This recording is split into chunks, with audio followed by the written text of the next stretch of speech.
Assalamualaikum warahmatullahi wabarakatuh. Alhamdulillah wassalatu wassalamu ala Rasulillah. Segala puji dan puja kehadirat Allah Subhanahu wa taala, juga salawat dan taslim kepada Nabi besar Muhammad sallallahu alaihi wasallam. Saudaraku seiman, seperti biasa di malam hari insyaallah sekitar jam 20.00 waktu Indonesia Barat, dan kurang lebih atau mungkin bisa lebih sedikit dari itu tergantung uzur yang ada tentunya. Kita akan membuka tema Anda bertanya kami menjawab. Dan insya Allah dengan izin Allah Subhanahu Wa Taala di penutupan materi kita nanti akan ada saudara kita dari Amerika yang mengucapkan syahadat, dan ini subhanallah menandakan memang walaupun dalam masa pandemi seperti ini hidayah Allah Subhanahu Wa Taala selalu saja ya ditujukan kepada orang-orang yang memang mau menerimanya. Dan insya Allah Anda semua akan menjadi saksi pada malam ini bagaimana saudara kita ini akan masuk Islam insya Allah. Baik, kita akan langsung saja memulai kepada pertanyaan insya Allah. Dan perlu saya titik beratkan, kalau tadi kita sudah membahas beberapa materi ya. Sempat kita membahas tadi tentang masalah penghalang masuk ke dalam surga. Dan kita sudah jelaskan terbagi menjadi 3 bagian dosa. Ada dosa yang memang menjadi penghalang surga secara abadi, yaitu ya, musyrik, kemusyrikan, kekafiran, dan juga ya, kekafiran yang dasarnya lahir dalam keadaan kafir ya, atau munafik, pura-pura masuk Islam, dan juga orang yang murtad. Sementara ada penghalang yang sifatnya sementara di bawah masyiatillah. Kalau Allah mau Allah siksa, kalau Allah mau Allah maafkan, yaitu semua jenis dosa-dosa besar selain dosa tadi yang sudah kita sebutkan itu. Kemudian ada juga dosa-dosa kecil tapi yang menumpuk dan dikerjakan terus-menerus. Ini juga sifatnya sementara saja, dan ini biasanya bisa dibersihkan dengan amal-amal saleh. Kemudian juga sudah kita bahas alhamdulillah tadi tema yang lain, yaitu 70 kiruan wanita berhubungan dengan masalah rumah tangga. Bagaimana perempuan membengkalikan kewajiban dalam rumah tangganya dari bersih-bersih, masak dan segala macam berhubungan dengan urusan rumah ini. Dan dia tidak menyadari kalau rumah tangga itu atau rumahnya adalah tanggung jawab yang Allah bebankan pada dia dan diamanahkan oleh suaminya. Itu juga dia membebankan suami di atas daripada kemampuannya ya. Ini juga termasuk dalam pelanggaran agama tentunya ya.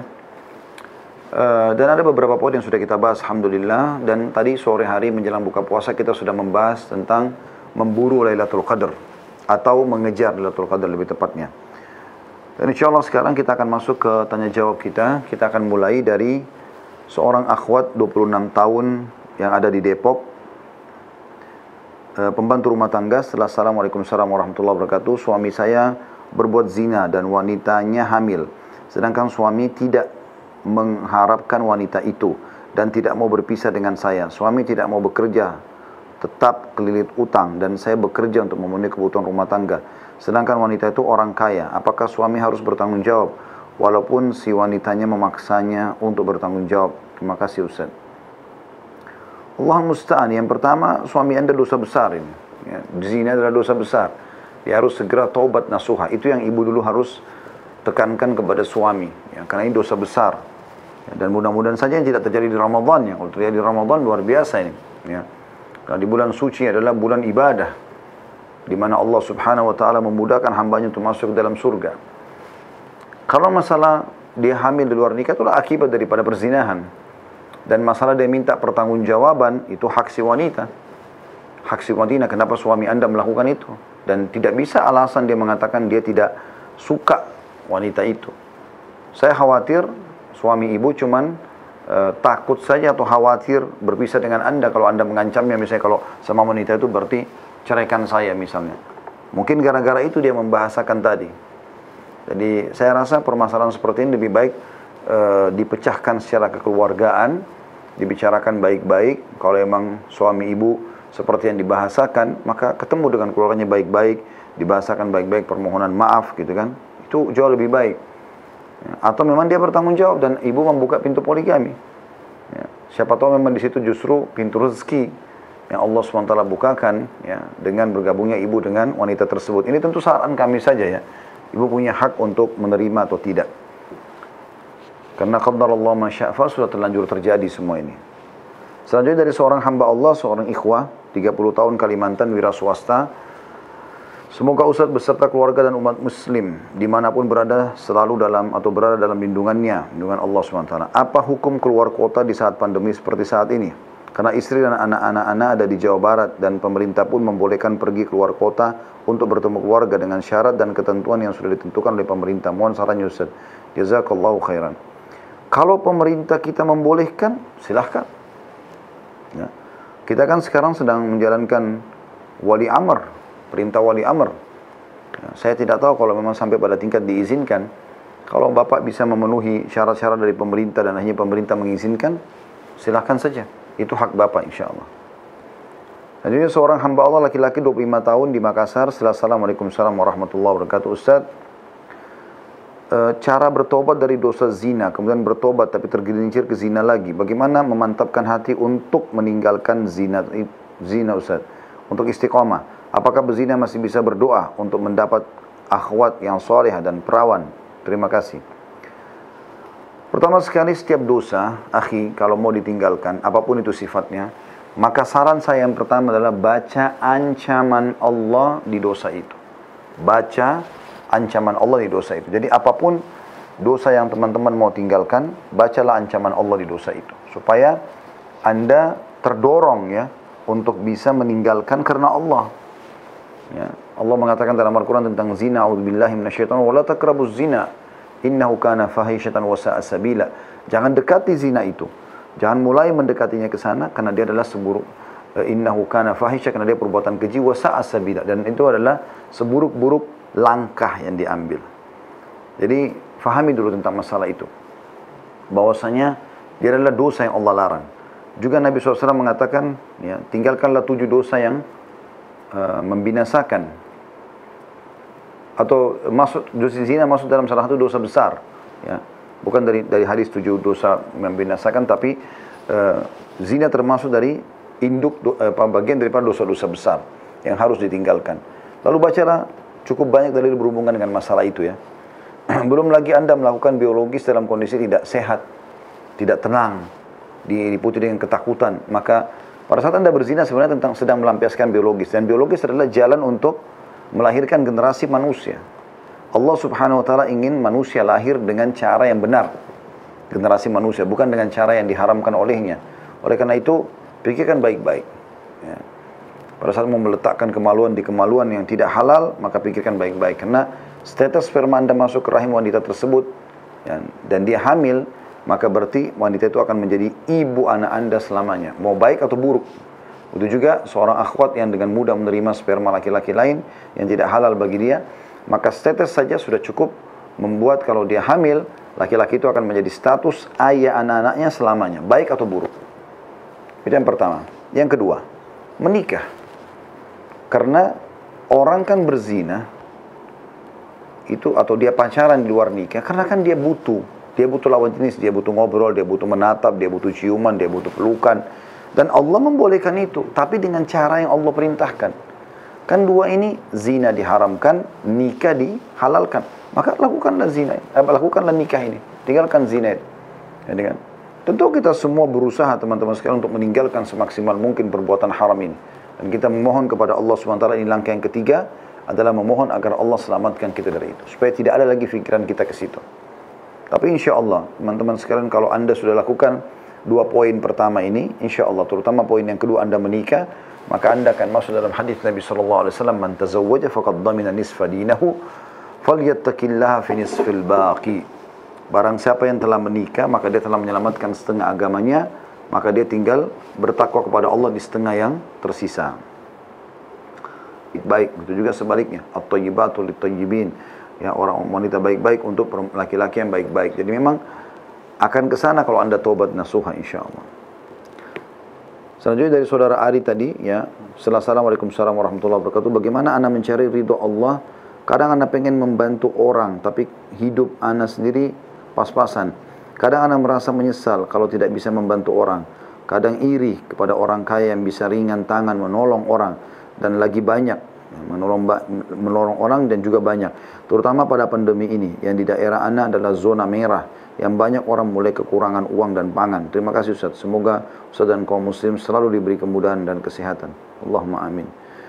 Kalau yang Anda niatkan saudara hari ini, jazakallah khair, ini satu perbuatan yang baik. Ya, selalu ingin membantu orang, dan bahkan kalau tidak bisa bantu orang merasa menyesal, merasa sayang kenapa sampai tidak bisa membantu. Tetapi Nabi SAW mengatakan u'budullaha mastata'tum, sembahlah Allah semampu kalian. Artinya tidak usah kita paksakan diri. Kalau Anda tidak bisa membantu seperti orang kaya dari sisi finansial, Anda bantu fisik, Anda bantu nasihat, Anda bantu doa. Kan banyak cara membantunya gitu ya. Jadi bukan hanya dengan harta saja kita bisa masuk surga. Ya, dengan membantu orang dengan harta, tapi semua kita bisa lakukan. Bagaimana saya sudah sebutkan tadi, nasihat, bantu secara fisik, ya, bantu nasihat dan ide dan seterusnya. Selanjutnya, saudari Astri ya, atau Asri dari Subang, mahasiswi. Afwan Ustaz, bagaimana hukumnya jika di rumah ana ada salib milik ayah angkat ana? Karena rumah yang ditinggali dibangun oleh beliau. Dengan kondisi seperti ini, apakah ibadah ana akan diterima mengingat 10 hari terakhir Ramadan ana ingin sekali bisa mendapat malam Lailatul Qadar dan takdir yang umum yang dapat berubah saat malam Lailatul Qadar. Contohnya seperti apa Ustaz? Jazakallah khair. Allah musta'an ya. Saya tidak tahu ini kenapa bisa ada di sini ayah angkat. Ya, mungkin saya perlu bertanya dulu kepada ukhti ini, kenapa harus tinggal bersama ayah angkatnya?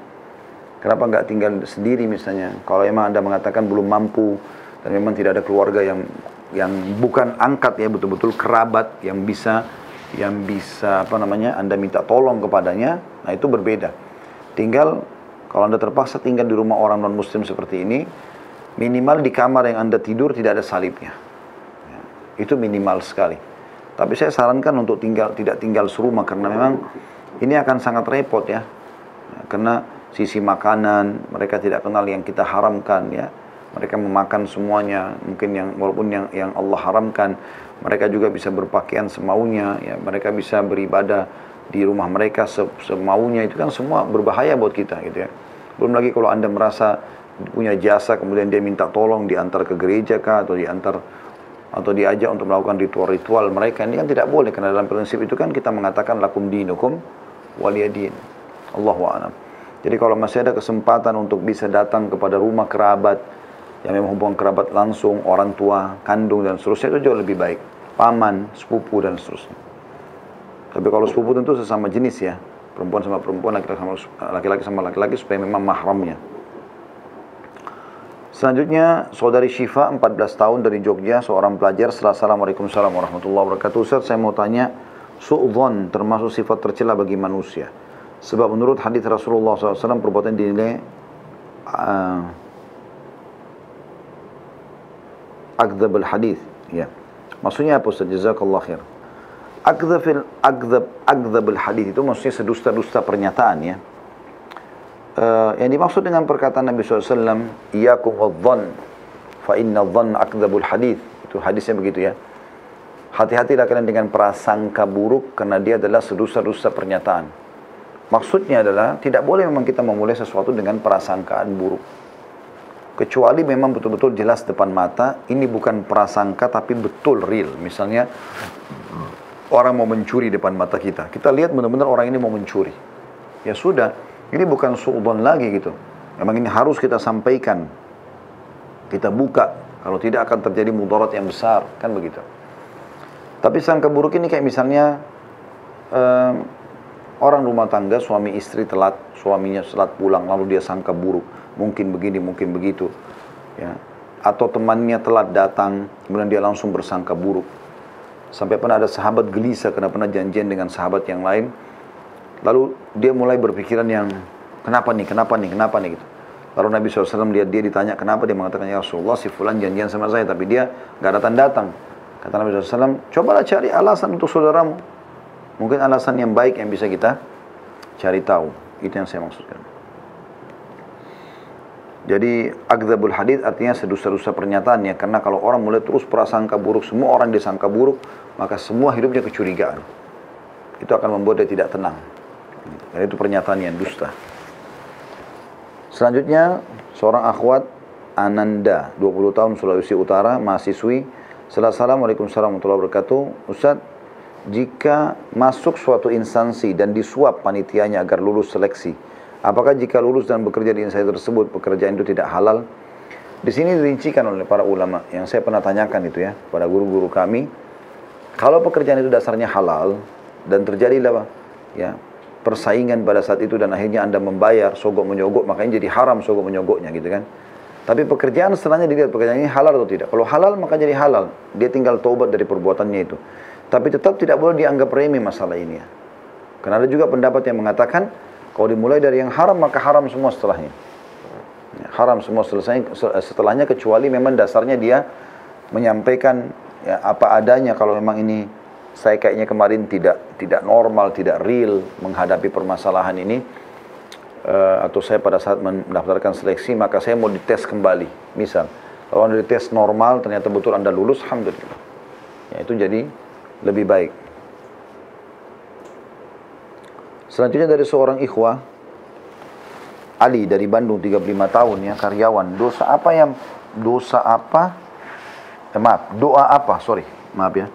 Doa apa yang paling baik meliputi semuanya Ustaz? Barakallahu fiik. Semoga Ustaz dan keluarga selalu dalam lindungan Allah Azza wa Jalla. Allahumma amin. Doa yang paling baik adalah doa yang mencakup semua kebaikan tersebut. Apa itu Ustaz? Banyak.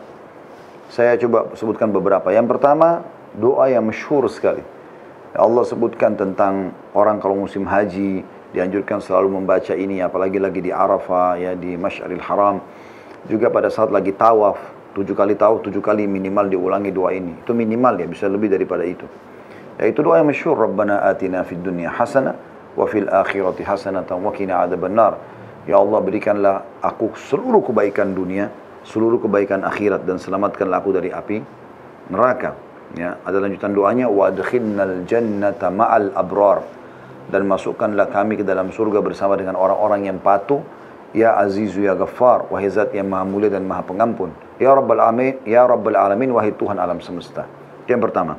Yang kedua, pernah ada seorang sahabat bertanya kepada Nabi SAW, ya Rasulullah, doa sudah banyak sekali, saya ingin doa yang bisa mencakup semua kebaikan, seperti pertanyaan Anda itu. Maka Rasulullah SAW mengatakan, Rasulullah SAW bersabda, bacalah, Allahumma inni as'aluka khaira ma sa'alaka minhu nabiyyuka wa abduka Muhammadin sallallahu alaihi wasallam. Ya Allah, aku memohon kepadamu semua kebaikan yang pernah dimohon oleh hambamu dan nabimu Muhammad sallallahu alaihi wasallam. Wa a'udzu bika min syarri ma sta'adzaka minhu nabiyyuka wa abduka Muhammadin sallallahu alaihi wasallam. Dan aku berlindung kepadamu dari apa yang semua yang pernah diminta perlindungan oleh nabimu dan hambamu Muhammad sallallahu alaihi wasallam. Wa antal musta'an, dan kaulah tempat kami mohon, wa alaikal balak, dan dari sisimulah penerimaan. Juga yang ketiga adalah doa yang pernah diajarkan oleh Nabi SAW yang masyhur juga, Allahumma inni as'aluka khaira kullih ajilihi wa ajilih. Ya Allah, aku minta semua kebaikan, baik yang sudah dekat ataupun yang masih jauh. Wa a'udzubika minasyarri kullih ajilihi wa ajilih. Dan aku berlindung kepadamu dari semua keburukan, baik yang sudah dekat ataupun yang masih jauh. Allahu a'lam. Itu yang saya tahu ya. Yang terlintas maksud saya sekarang. Mungkin ada beberapa yang saya hafal, tapi yang terlintas saat ini itu.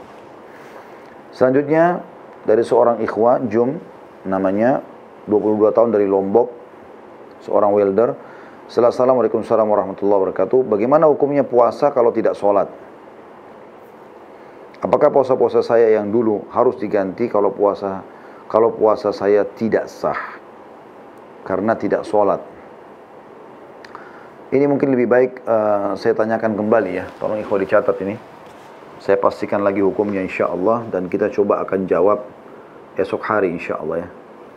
Dan khusus untuk pertanyaan yang semalam yang sempat saya janjikan, yang seorang akhwat minta atau menanyakan tentang apakah kalau dia tidak tahu itu istihadhah atau haid, kemudian dia tidak sholat, apakah sholatnya harus dia ulangi? Maka sudah saya dapat jawabannya,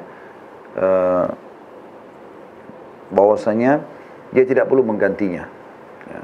Walaupun karena dasarnya darah itu kalau keluar adalah dianggap haid. Cuma kalau dia lewat dari batas normal, baru dianggap istihadah, gitu kan.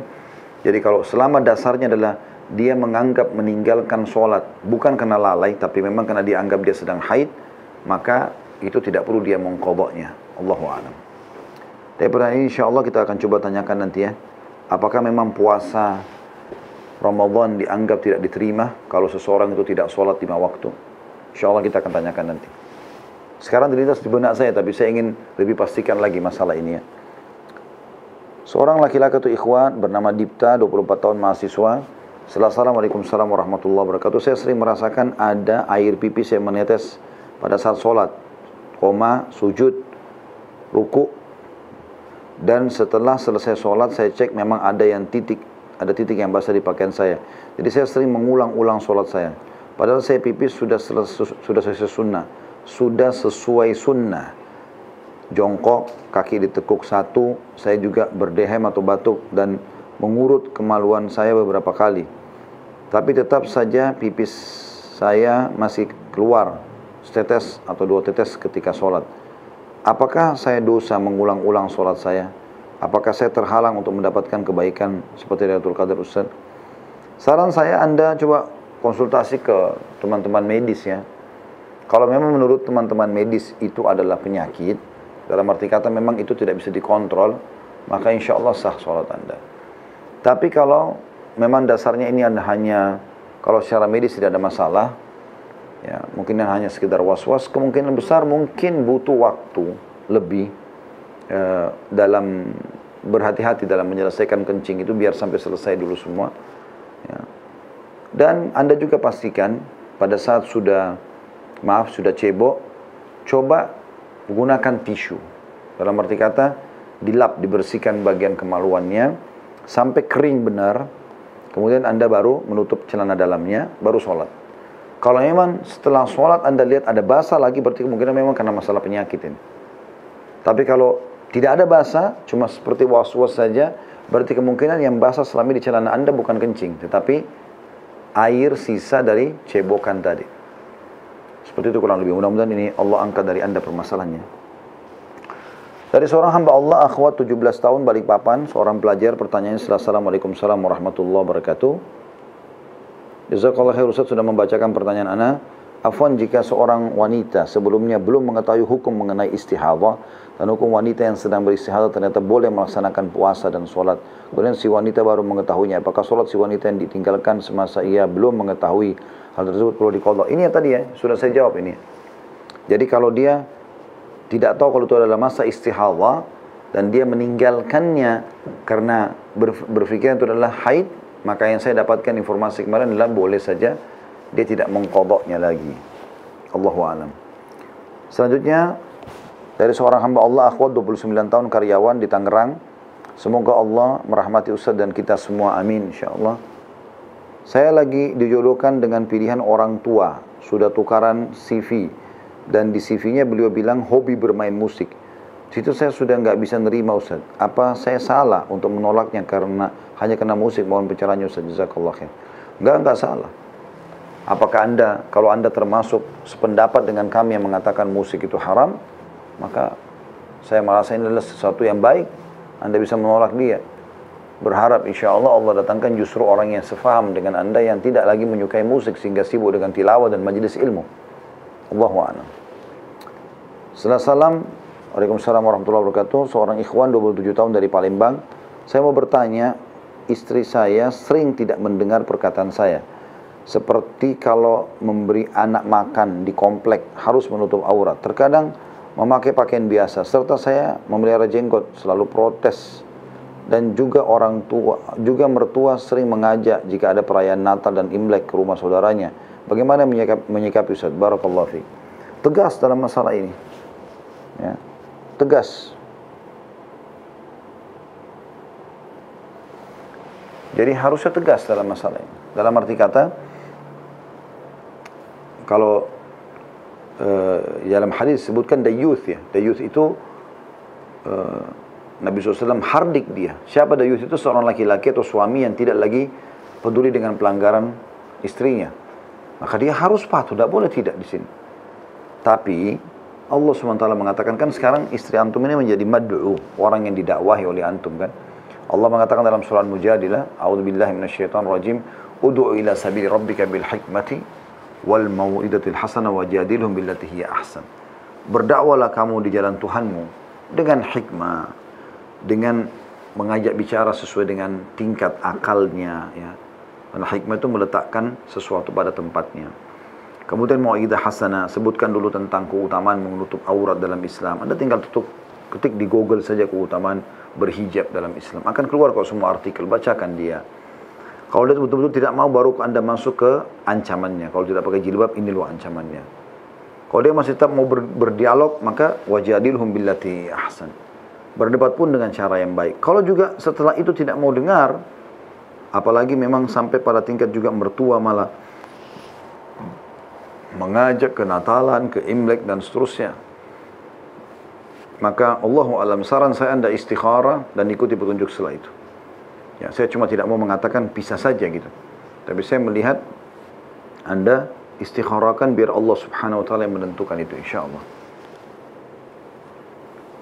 Baik, dari Lampung seorang petani bernama Maulana 28 tahun. Assalamualaikum warahmatullahi wabarakatuh. Di daerah saya mayoritas petani sayuran. Dan di sini banyak sekali yang bekerja sama dengan sistem sebagai berikut. Misal, saya punya tanah dan modal untuk membeli keperluan tanaman dari awal tanam sampai panen. Dan di situ saya bekerja sama dengan seseorang yang mengerjakan lahan dan merawat tanaman. Setelah masa panen tiba, hasil panen dijual dan uangnya yang pertama dipotong modal selama menanam, lalu sisanya keuntungan dibagi rata antara saya dengan pekerja. Apakah itu termasuk riba, Ustaz? Mohon dijawab, Ustaz. Soalnya di sini ratusan orang memakai sistem itu. Ya. Baik, kalau saya melihat sih sementara tergantung akad Anda awalnya. Akad Anda seperti apa? Kan di sini dikatakan saya mempunyai tanah dan modal untuk membeli keperluan tanaman dari awal. Berarti Bapak yang bertanya ini memiliki modal untuk membeli keperluan tanaman, berarti bibit-bibit dari awal tanam sampai panen. Dan di situ saya bekerja sama dengan seseorang yang mengerjakan lahan. Dan disebutkan lahan ini punya siapa ya? Dan merawat tanaman. Setelah masa panen tiba, hasil panen dijual dan uangnya yang pertama dipotong modal selama menanam. Nah ini kalau akadnya Anda seperti itu dari awal, artinya seperti Anda sekarang sedang ya memberikan ini saya modal ya, tapi modal saya dikembalikan dulu. Kemudian nanti setelah itu dikembalikan modal baru bagi hasil. Allahu a'lam, ini kayaknya perlu dipastikan ya. Saya juga khawatir ada unsur ribanya ini. Ya, karena seharusnya orang kalau bekerja sama itu untung rugi ditanggung bersama. Kalau kondisi seperti ini seakan-akan nanti Anda tidak akan dirugikan karena modal Anda akan kembali utuh semua kan gitu. Tapi coba saya pastikan ya. Tolong ikhwah dicatat pertanyaan ini, insyaallah besok saya jawab juga bersama dengan pertanyaan sebelumnya. Seorang ikhwan dari Yogyakarta, Assalamualaikum warahmatullahi wabarakatuh. Saya ingin bertanya apabila saya mendapat sumbangan beras dari kampus, namun karena terlalu banyak, maka masih ada sisa, apakah boleh dijadikan zakat fitrah? Boleh. Tidak ada masalah, karena Anda, kalau pada saat tiba Idul Adha, Idul Fitri, Anda punya kemampuan untuk mengeluarkan sekitar 2,5 kilo atau sampai 3 kilo beras, buat Anda, maka keluarkan saja. Assalamualaikum warahmatullahi wabarakatuh. Seorang akhwat Disa namanya, 22 tahun, Tangerang Selatan, karyawan. Saya baru saja mendalami ilmu agama beberapa bulan ini karena saya merasa kosong dan jauh dari agama. Padahal saya dalam kondisi cukup. Saya ingin bertanya, apakah saya berdosa jika memiliki keraguan dalam keyakinan karena banyak sekali pertanyaan yang muncul saat saya belajar. Dan apakah ada yang Tuhan janjikan untuk perempuan di surga? Terima kasih. Itu karena efek daripada Anda baru belajar. Insya Allah itu adalah prosesnya. Jadi tetap saja belajar dan tidak usah ragu. Keraguan akan ditepis dengan ilmu. Ragu itu atau bimbang akan hilang dengan ilmu pengetahuan insya Allah. Jadi terus belajar, terus gali dari sumber-sumber yang benar. Kalau apa yang dijanjikan untuk perempuan di surga, ya semua apa yang di surga fasilitasnya juga buat laki-laki dan perempuan. Jadi kan? Semua untuk laki-laki dan juga untuk perempuan. Jadi nggak ada yang khusus buat laki-laki saja, kecuali memang ada bahasan tentang masalah bidadari ya di surga. Karena memang kehidupan di surga akan poligami antara istri sama bidadari tersebut. Tapi selain daripada itu semua fasilitas dari istana, dari pelayan-pelayan, dari kebun-kebun, dari pakaian, segala macam itu semuanya dijanjikan insya Allah bagi wanita juga. Setelah Assalamualaikum warahmatullahi wabarakatuh, seorang ikhwan bernama Faik, umur 27 tahun, mahasiswa asal Kudus. Afwan Ustaz, Ana mau bertanya, Ana mempunyai kakak perempuan yang perilakunya sangat jauh dari Islam, belum menikah dan saat ini tinggal di luar negeri atau dalam kurung negeri kafir. Bagaimana cara mengingatkan kakak Ana, karena setiap diingatkan selalu marah dan sampai saat ini ibu Ana pun seolah membiarkan kakak Ana. Dan bagaimana seharusnya Ana bersikap kepada kakak Ana, karena Ana sering sedikit menghindar ketika kakak Ana menghubungi Ana. Jazakallah khair. Sebenarnya nggak usah menghindar, justru bagus kalau dia menghubungi. Saya baru mau bilang ini tadinya. Jawaban saya adalah justru orang seperti ini didekati, tanya kabarnya dan tanyakan kalau dia butuh sesuatu. Tapi kalau dia menghubungi itu Masya Allah bagus. Buka aja komunikasi gitu kan. Mungkin untuk langkah awal Anda tidak usah singgung dulu berhubungan dengan masalah Islam kalau dia masih jauh ya. Tetapi coba melakukan pendekatan-pendekatan dengan akhlak sambil didoakan insya Allah. Mungkin secara umum Anda bertanya tentang jumlah kaum muslimin di negara itu, gitu kan? Ada nggak masjid dekat rumahnya kakak misalnya, gitu-gitu ya. Kita coba dengan pertanyaan kita itu sebenarnya mengarah kepada agama. Mudah-mudahan dengan itu misalnya kalau dia jawab, oh memang ada misalnya, contoh, ya berapa orang yang sholat kah, ada kegiatan apa, kita kayak seakan-akan sebenarnya memandu dia untuk mengetahui informasi itu. Gitu kan? Allahu a'lam, itu yang saya tahu. Kalau Anda bisa kenalan bahkan dengan orang-orang sesama orang Indonesia di sana yang dekat dengan agama, ya mungkin itu salah satu solusinya. Atau mungkin ada lembaga pengajian misalnya di negeri itu, orang Indonesia punya, ada tinggal ketik di Google misalnya lembaga ya, atau majelis taklim di mana misalnya ya, di negara mana, di Swedia kah, di mana. Anda coba tulis seperti itu. Coba tahu keluar. Ya, Anda bisa hubungi dan Anda bisa berbagi dengan kakak Anda webnya atau apanya saja gitu ya. Allahu a'lam. Juga coba jangan putus asa dengan mengirimkan artikel-artikel atau cuplikan-cuplikan ceramah pendek supaya tidak jenuh yang 1 menit, yang 3 menit kepada beliau. Dan jangan lupa doakan, karena doa sebagaimana sering saya bahasakan adalah yang terbaik yang bisa kita lakukan, karena kita langsung memohon kepada Rabbul Izza wal Jalal, Tuhan yang maha mulia dan juga maha tinggi yang mengambil alih hidayahnya. Selanjutnya dari seseorang yang 25 tahun bernama Stephen, asal dari Pontianak, mau bertanya, apa hukumnya meninggalkan sholat karena sakit? Nggak boleh. Tapi Anda boleh sholat sesuai dengan keadaan semampu Anda pada saat sakit. Tapi meninggalkan tidak boleh. Setahu saya ya, itu tidak boleh. Ya. Bahkan kita dalam kondisi perang pun tetap wajib sholat. Jadi nggak ada alasan sama sekali untuk meninggalkan sholat. Jadi pernah di zaman Umar bin Khattab radhiyallahu anhu, pada saat beliau sedang ditusuk atau sudah selesai ditusuk ya, itu saking dalamnya tusukan Abu Lu'lu, seorang yang berfaham majusi yang menusuk Umar bin Khattab radhiyallahu anhu dari belakang sampai tembus ke depan. Ya, waktu diperiksa oleh tabib diminumkan susu, keluar susu dari 2 sisi, dari depan dan dari belakang tubuhnya, karena besarnya lubang itu nyambung gitu. Maka Umar pun sering pingsan karena sakitnya, gitu kan. Satu waktu atau di hari-hari yang berlalu itu rupanya pernah Umar bin Khattab pingsan dan di sebelahnya ada sahabatnya dan juga mertuanya, yaitu Ali bin Abi Thalib radhiyallahu anhu majma'in. Karena istri terakhir Umar bin Khattab, Ummu Kalsum, adalah anaknya Ali bin Abi Thalib. Ya, karena beliau ingin punya hubungan langsung kekerabatan dengan Nabi SAW, maka beliau menikahi cucu Nabi SAW, walaupun beliau adalah posisinya mertua Nabi SAW. Karena anaknya Umar bin Khattab, Hafsah, menikah dengan Nabi SAW. Tapi tapi Umar bin Khattab menikah dengan anaknya Ali bin Abi Thalib. Di sebelah Umar bin Khattab ada mertuanya Ali bin Abi Thalib dan sahabatnya. Begitu juga dengan Abbas, pamannya Ali bin Abi Thalib. Jadi seperti kakeknya istrinya. Lalu kemudian Abbas membisikkan Ali, mengatakan, sudah tiba azan, Amir Mu'minin masih pingsan, apa yang harus kita lakukan? Maka kata Ali bin Abi Thalib, mudah, saya akan bisikkan di kupingnya tentang sholat, maka Anda akan lihat dia bangun. Maka Ali pun membisikkan di telinga Umar sambil mengatakan, ya Amir Mu'minin, as-sholah. Ya Amir Mu'minin, as-sholah. Maksudnya, wahai pemimpin orang beriman, sholatlah. 2 kali diulangi kalau saya tidak salah ingat ya. Maka pada saat itu pun terbangunlah Umar sambil mengatakan, iya, tidak ada keislaman bagi orang yang tidak sholat. Jadi Sampai sakitnya begitu pun Umar tetap sholat. Nabi SAW sakit parah sebelum beliau meninggal beberapa hari.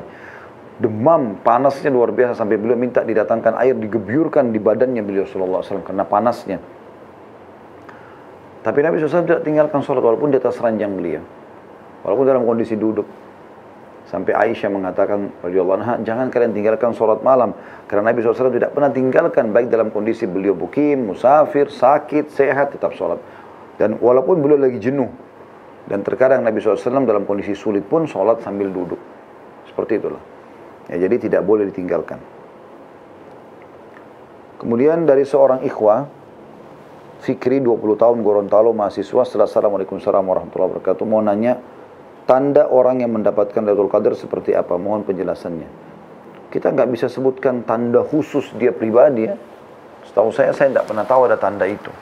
Tapi insya Allah Lailatul Qadar itu pasti kita akan lalui selama memang kita masih hidup di 10 terakhir Ramadan. Dan saat-saat sekarang ini kita berada di 10 terakhir Ramadan, harus kita berusaha teman-teman sekalian memohon kepada Allah SWT. Dan kita memohon tentu di saat sekarang, semoga Allah SWT memudahkan kita selalu sibuk dengan amal saleh, ya, dan berhasil mendapatkan malam Lailatul Qadar dengan maksimal ibadah di dalamnya. Maka insya Allah kita akan lalui dan kita lakukan saja ibadah ijtihad. Ya. Kalau Ubay menggambarkan radhiyallahu anhu bahwasanya pada malam itu cerah, dan keesokan paginya matahari tidak terik. Itu yang disampaikan. Jadi secara umum, tapi kalau individu kita tidak. Saya pribadi belum pernah temukan itu. Misalnya orang yang dapat Lailatul Qadar mukanya bercahaya misalnya, itu tidak pernah kita temukan masalah itu. Allahu a'lam. Seorang hamba Allah, akhwat 21 tahun dari Riau, mahasiswa atau mahasiswi. Assalamualaikum warahmatullahi wabarakatuh. Ustaz, saya setiap hari mengaji dan sholat, bahkan sesekali saya juga menjalani sholat sunnah. Tapi saya sangat susah menahan hawa nafsu. Hawa nafsu saya, padahal saya jomblo. Saya sesekali melakukan masturbasi. Saya merasa jijik sekali sama diri saya sendiri. Saya bertobat tapi saya mengulanginya lagi. Saya malu padahal pakaian saya tertutup sesuai syariat Islam, tetapi saya sekali bermaksiat ketika sendiri. Saya selalu cari kajian tentang perempuan yang masturbasi, tapi tidak ada, kebanyakan membahas terkait lelaki yang mengalami tidak bisa menahan nafsu ini. Kenapa saya sebagai perempuan begini? Bagaimana saya melawannya? Apa amalan yang harus saya lakukan supaya saya dijauhi dari maksiat seperti ini? Tolong bantuannya, saya keluar dari maksiat ini, Ustaz. Allah musta'an. Pertama saya akan doakan ukhti agar selamat dari maksiat ini. Ini adalah waswas syaitan. Maka saran saya yang pertama tentunya sibukkan diri dengan ibadah. Ya, sibukkan diri dengan ibadah, maksimalkan itu dengan ibadah. Yang kedua, selalu majelis ilmu. Karena dengan bertambahnya ilmu Anda akan mudah meninggalkan maksiat. Yang ketiga, tinggalkan semua fasilitas yang bisa mengundang syahwat. Ini sudah pernah ditanyakan di malam-malam sebelumnya, tapi saya sampaikan poin ini kembali. Jadi biasanya syahwat itu muncul karena ada tontonan, ada bacaan. Kalau nggak ada pemicu, nggak akan kok, insya Allah. Nggak akan itu. Kami mengingat dulu waktu kami masih mahasiswa di Madinah, di masa-masa memang SMA ya, umur yang masih belasan tahun, kuliah. Kampus kami nggak ada perempuan, karena lingkungan juga begitu. Maksudnya semua laki-laki, perempuan pun semua berhijab di luar sana. Karena tidak ada pemicu, kita tidak ada. Nggak ada sesuatu yang mendorong itu. Padahal laki-laki ya dalam kondisi bergejolak gitu loh, bisa bergejolak syahwat itu, tapi tidak, alhamdulillah. Maka saya khawatir, mungkin ukhti lebih tahu dirinya, mungkin ada fasilitas yang membuat selalu terpicu itu.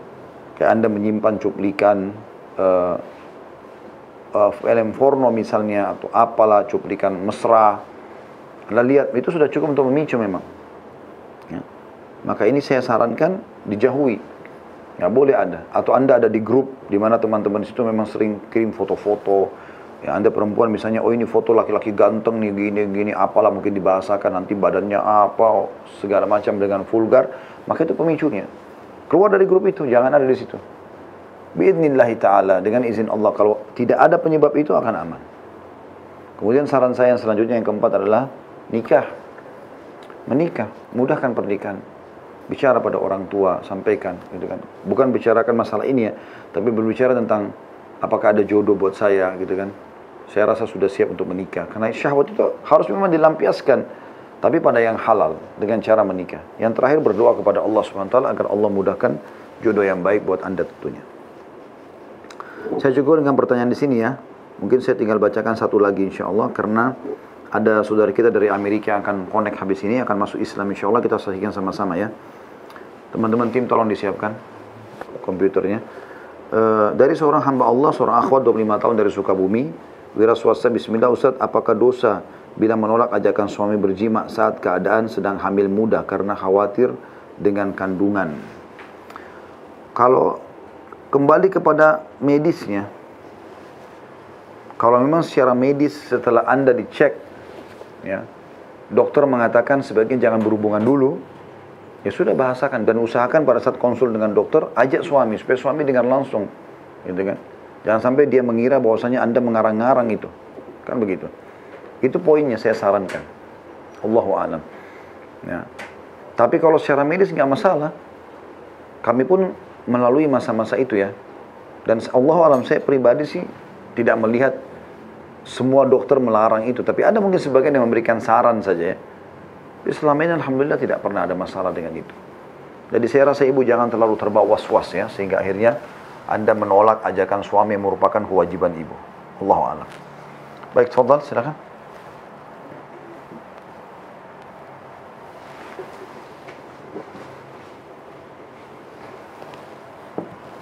Headsetnya.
Sudah, akhi?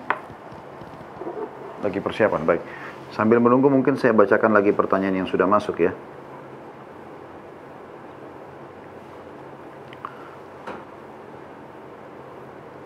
Assalamualaikum warahmatullahi wabarakatuh.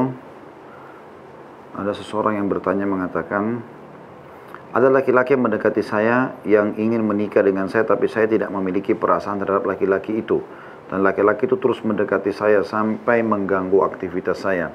Sampai-sampai saya sudah blokir semua akun medsosnya, tapi laki-laki itu buat lagi akun yang baru dan terus-menerus sampai sekarang seperti itu.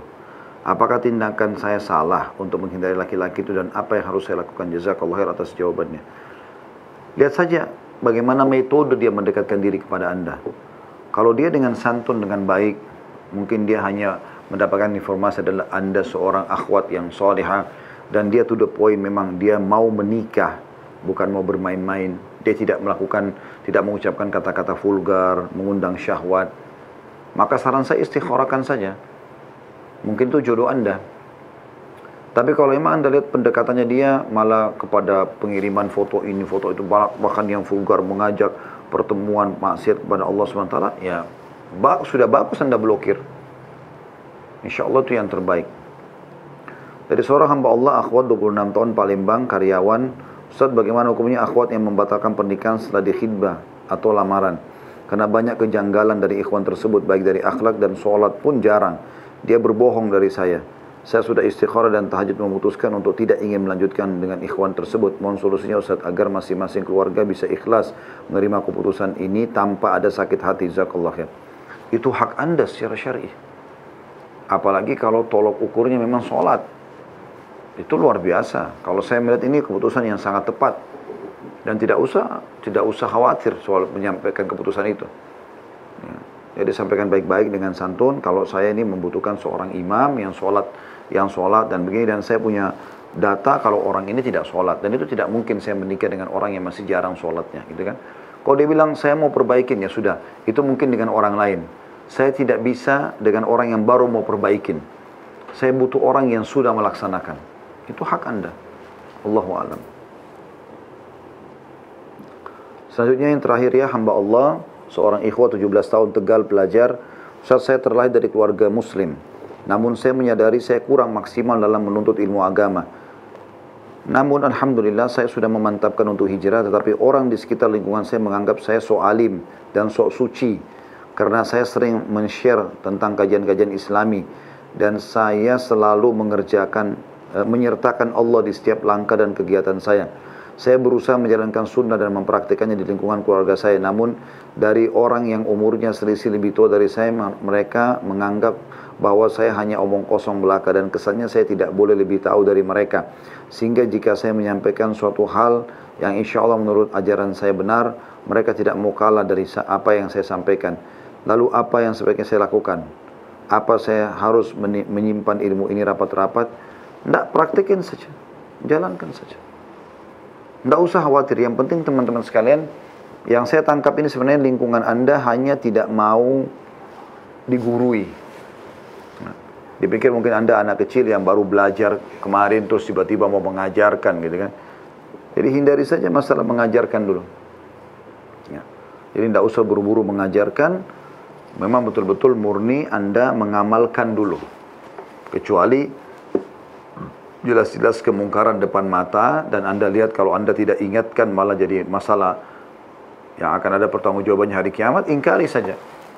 Ingkar pun kata Nabi SAW, man ra'a minkum mungkaran falyughayyirhu biyadi. Siapa yang melakukan kemungkaran, dia lihat maka dia ubah dengan tangannya. Misalnya orang tua pada anak misalnya, ya. Fa in lam yastati' fa bilisani, kalau dia tidak bisa maka dengan lisannya, fa lam yastati' fa biqalbi, dan kalau dia tidak bisa maka dengan hatinya. Wa dzalika adhafu iman, itu selemah-lemah iman. Maka Anda masih punya opsi untuk amar ma'ruf nahi mungkar atau ingkar mungkar itu dengan hati, dan tidak ada orang yang tidak bisa lakukan itu. Nanti doakan mereka. Allahu a'lam. Ini jawaban kami.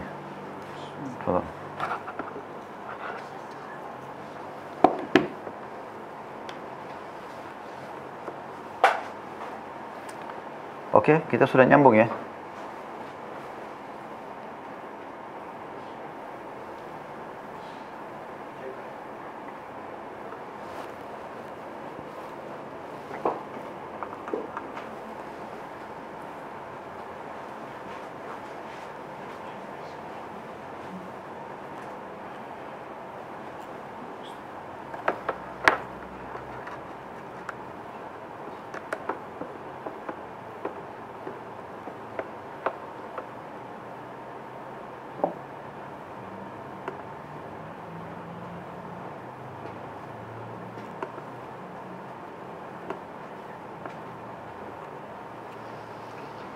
Okay.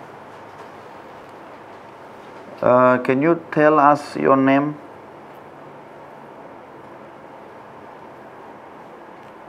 Are you listening?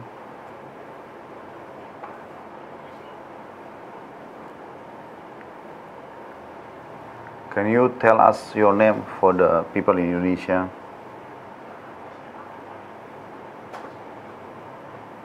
Enggak keluar suaranya, akhi. Dimas, suaranya nggak keluar.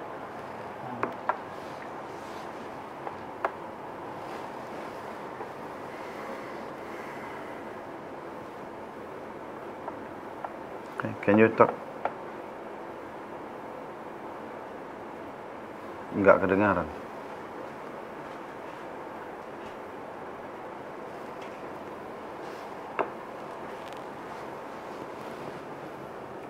Hello? Yeah. Are you listening? You can hear me now? Yes, sir. Okay. Can you tell us about your name first? Patrick Winfield Sloan.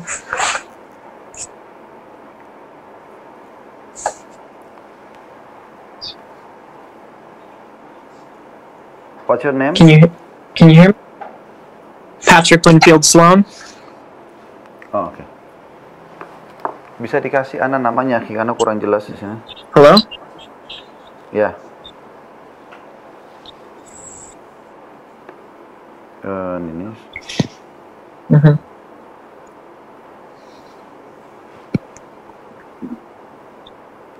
Patrick, your name, ya? Yes, sir. Okay. Okay, Patrick. You just follow me. Sir. Okay. Ashhadu alla ilaha illallah wa ashhadu anna Muhammadan abduhu wa rasuluh.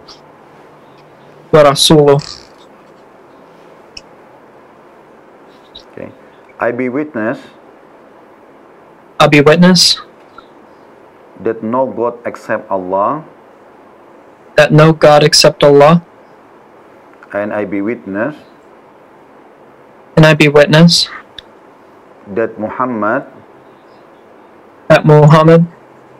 is the messenger of Allah. is the messenger of Allah. Alhamdulillah.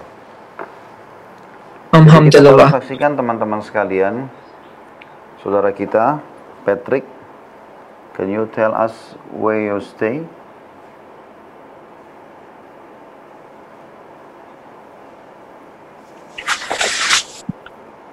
Yes, sir. Where?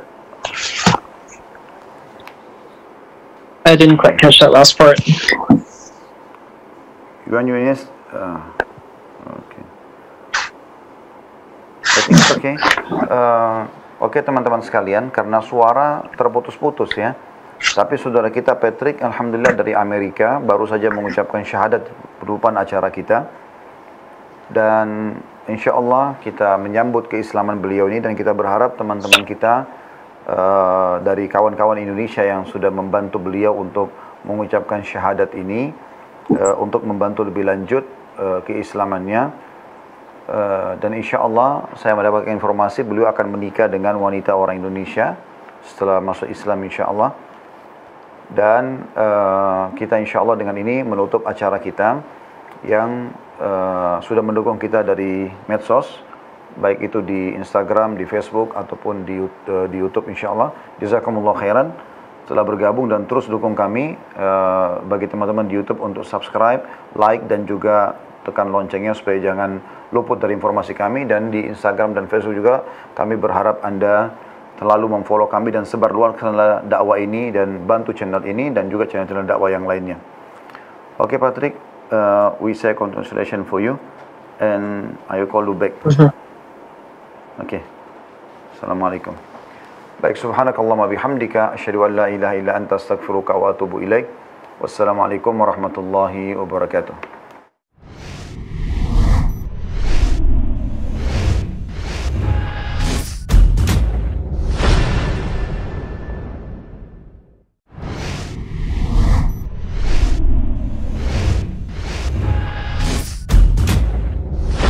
Ya.